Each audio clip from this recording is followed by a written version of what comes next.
Hello everyone, this is Steve Elliott here again with another painting produced using my Joseph Turner palette. For those of you that haven't seen my other videos, I produced a palette of colours by using the colour picker in Artrage to sample colours from a Joseph Turner painting. That gave me a unique palette to use in all of my paintings. I've already produced one painting using this palette, and I'll put a link to the video where I actually made the palette and to the other painting, because I think it's really interesting to see how using one palette on different paintings really does tie them together and make them look as though they belong to a collection, almost similar to a fashion designer, I guess, using the same palette to produce a series of clothes. Well, by using the same palette to produce more than one painting, it really does look as though they belong to a collection. And also, I think using the same palette could also help identify your art style. It certainly has made me paint in a particular way using this palette. Then they are quite muted colours and quite greys, and it does sort of set the mood for how I'm painting. And if I was using a bright set of colours, a bright palette, I think I would be painting in a different style. I think I also need to add here that although I think the palette has been reasonably successful and I've produced two nice paintings using the palette, I could have done with some darker tones, and I think, well, I don't think, I know, I actually cheated and added a couple of extra colours to this palette in the darker range to give me just a little bit deeper tone, to add some depth in there. But apart from that, I was really pleased how it all came out. This painting does fit in nicely with the previous painting I did of the Stratford Swans, because this one again contains a bridge and it's set in Stratford, but this time, instead of the focus being some swans that were heading home, this is two artists that are set up along the side of the river, one standing and one sitting down. I was actually on the river on a boat, so I took out my iPhone and as usual I thought there's a painting to be had here, grab a quick picture of that, which I did. I didn't produce a thumbnail sketch or any other sort of preliminary drawings with this one. I just pretty much knew I was going to do it similar to the photograph. So like the previous painting, I didn't bother sketching. I just wanted to get that paint on the canvas, so I slapped colour over the old painting. I like to get a colour on that canvas before I start painting properly. That just sort of takes away the starkness of the white, and it helps me balance the tones better. If I'm sort of working on a white canvas and I think I'm painting something at the right depth, as the painting develops, I then have to go back into that original bit that is not going to be as dark as I originally thought it was, because of the white is giving me a false reading. So I like to get a colour over the whole of the painting, usually a complementary colour or something close to what I expect the finished piece to look like.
So I'm going in with a lot of detail in the buildings here, typical of me.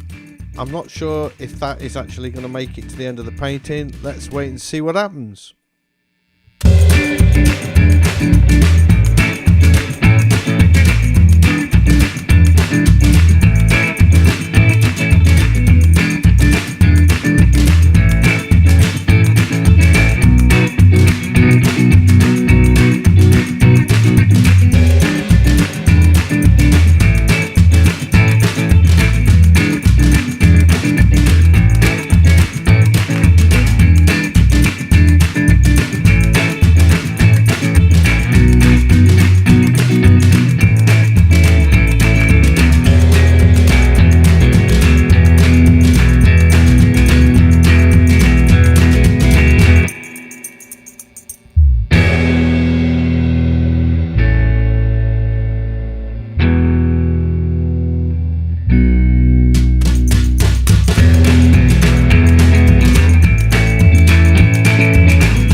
Being a bit naughty here, and I'm stretching the side of the building using the digital tools when I could have really painted it in, I suppose.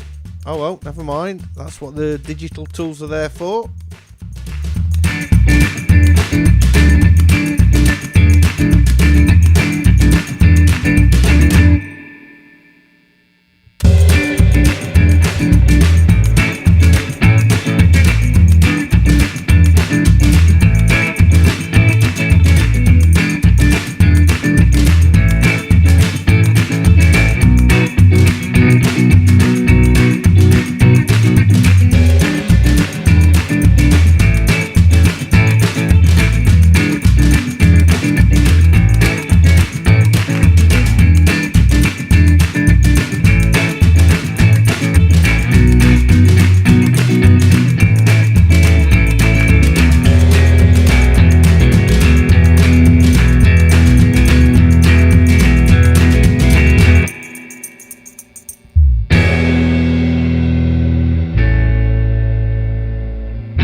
Oh dear, going a bit crazy on the sky here.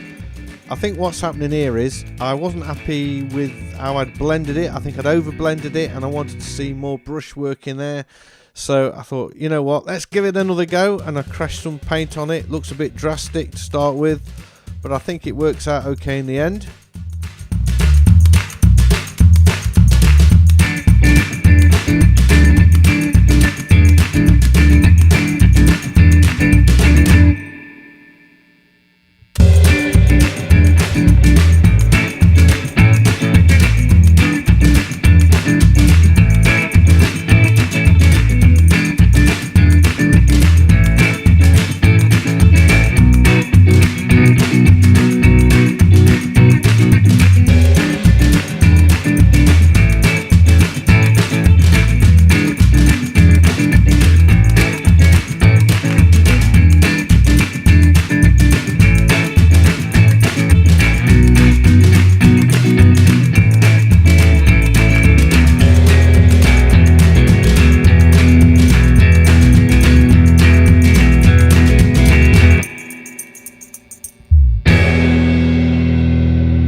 point I've made the decision that I am definitely going to use a large brush to just put dabs of colour on there to give the illusion of detail.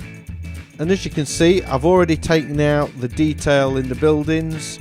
I didn't think that was going to last, and I'm going to continue painting that way if I can. It's always a struggle fighting against the idea to add detail into your painting.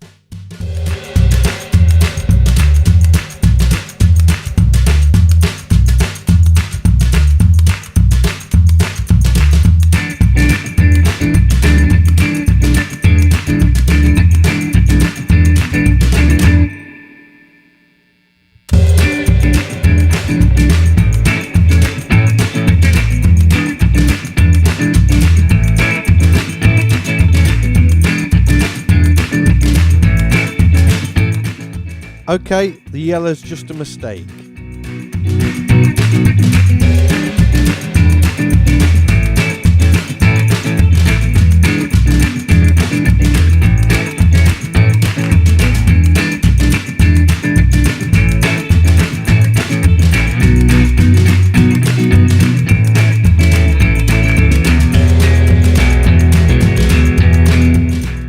I'm loving the bush at the centre of the painting right now. I just know I'm going to mess it up. In fact, I do mess it up. Hindsight's a wonderful thing, and I really, really wish I'd have left this bush just as it is right now. I could still go back into it, I suppose, and paint over it again, but once I've sort of mentally put it into my head that I have finished the painting, I'm not going to go back to it. I'm just not. So this is the finished painting. I'd really be interested to know when you consider a painting to be finished. If you want to stick a comment below, that'd be great.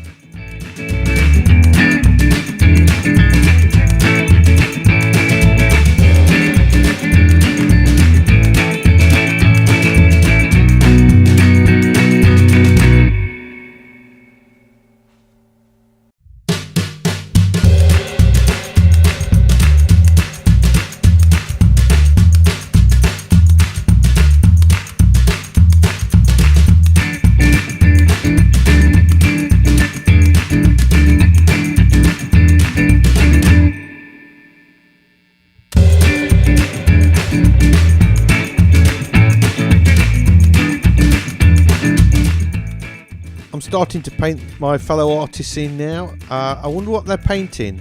I wonder if in fact they're sketching me down there on that canvas.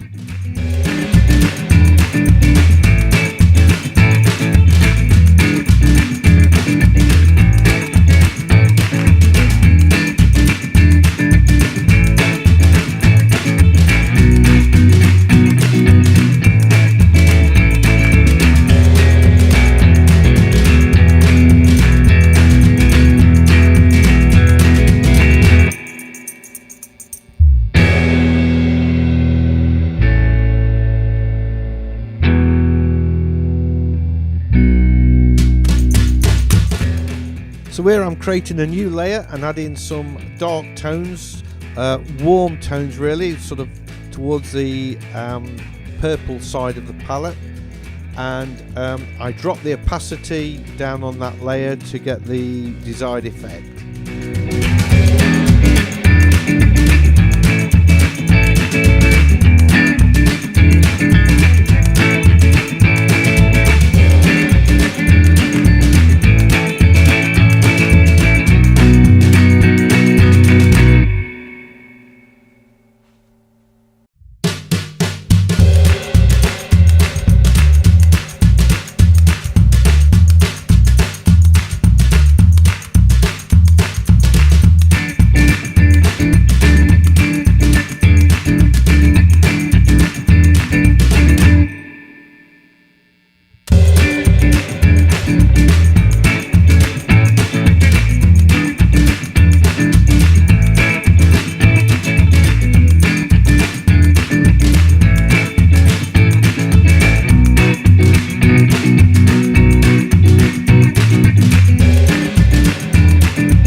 working on the water now, and I'm trying really hard to keep it loose.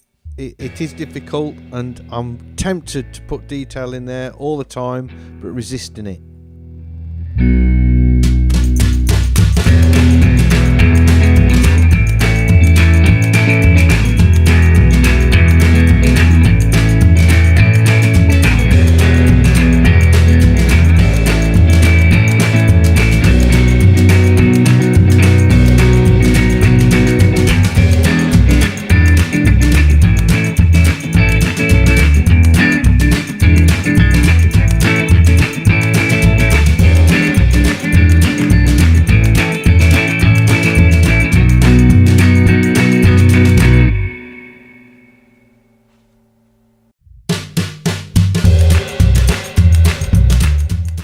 So once again, I'm scrubbing out detail. It really is a continual battle for me. There's one side of me that's wanting to put detail in. There's the other side that's resisting it all the time. So I'm scrubbing that detail out, continually fighting this battle between myself.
So here I'm going back into the detail.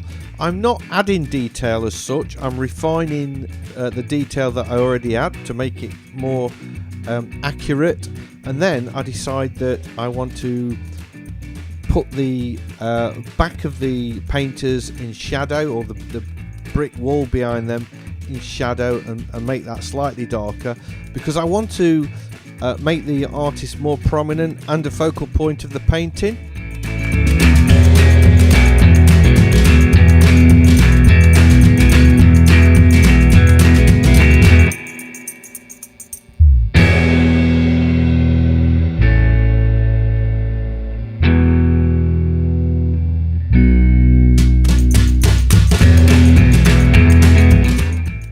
What I can take from this video is that I should make more use of layers, because I'm finding that I'm having to struggle and paint around objects where if I put them on their own layer, that would be such a problem, because I do make things difficult for myself. So I think one, more layers would be a better way to go, and two, I think I need to look at the painting more and the reference material less. Looking at the video, I'm finding that there's areas of the painting that I'm really liking, and then I can see what's happening. I look at the reference painting and think, oh, I just want to make it look a little bit more like that, and then change it and regret it after.